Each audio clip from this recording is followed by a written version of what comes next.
answer in Acadiana is Oliver. Now, we often throw healthy eating right out the window. It's Thanksgiving. I mean, come on, what could happen? Al Aber spent some time with Eat Right and Rouses dietitian April Sins. She's got some tips for healthier holiday baking. Hey guys, there's nothing better than getting flowers. Here with April Sins, we're in the flower department. That didn't really work that well. April, baking, holidays coming up. We can do this healthier. We're talking about flour. Yeah, so flour is definitely one of the essential ingredients that we use in baking, right? So let's think about maybe some types of flours that we can use to customize some recipes.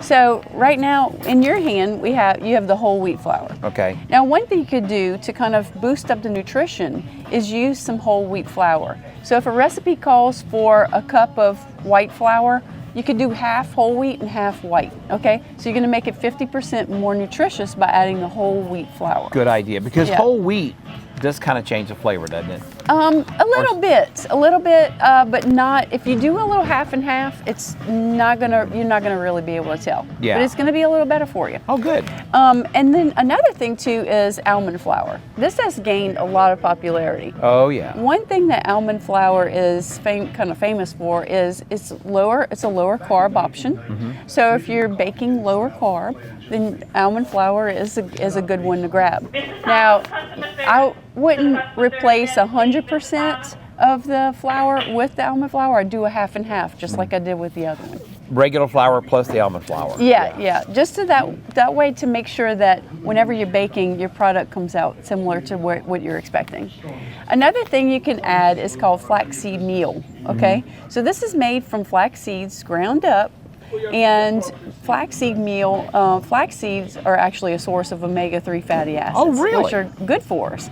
And so the omega-3s in this, if you add it to your baking recipe, like I said, just adding a little bit, you're going to add some omega-3s in there, and you're going to make your recipe a little bit better. So let me ask you about the texture real quick. We've got about 30 seconds. Sure. How does, especially these, affect the texture of what you're baking? Yes, some of them can affect the texture. They can, because they have different amounts of water absorption when you're using these different products, because you're using seeds and almonds versus something that's more of a starch. So it can differ a little bit. So you do want to kind of adjust the liquids in the recipe as needed. And it may be a trial and error while you go on. Yes. So look, we're gonna go back to you in the studio. Hey, you can make your holiday fare a little healthier.